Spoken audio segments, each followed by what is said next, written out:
High বন্ধুরা, আমার ভিডিওতে আপনারা থাকবেন। নেক্সট ভিডিওতে আমি খুব সহজ প্রক্রিয়ায় উলের চাদর শেখাবো।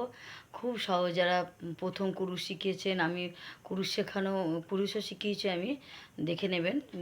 কুরুশ শেখানোর ক্লাস আছে আমার, পার্ট 1 পার্ট 2 দেখে নেবেন, শিখে নেবেন তাহলে কুরুশটা। তা এবার কুরুশটা যারা প্রথম শিখবে তারা, আমি কালকে যে চাদরটা শেখাবো, নেক্সট ভিডিওতে যে চাদরটা শেখাবো খুব সহজ, শুধু চেন আর লং দিয়ে চাদরটা শেখাবো। নেক্সট ভিডিওতে চাদরটা শেখাবো। আর আমার ভিডিওতে এই উলের পুতুল আছে, আপনারা দেখবেন, এগুলো শিখে নেবেন। গার্ডার বানানো আছে, আমার ভিডিওতে দেখে নেবেন। টিয়া পাখি করা আছে,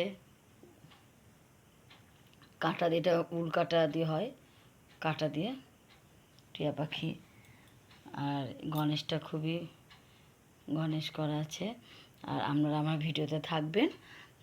আর অবশ্যই আমার ভিডিও দেখবেন। আর নেক্সট ভিডিওতে আমি চাদর দেখাবো, চাদরটা শিখে নেবেন। আর উলের পুতুল তো আমার ভিডিওতে দেওয়া আছে, আপনারা করে করে করে লোককে গিফট দেবেন। যে কোনো রকমই অসুবিধা হলে কমেন্ট বক্সে জানাবেন, আমি আবার দেখিয়ে দেবো কিছু যে শিখতে চান। কেমন? টাটা।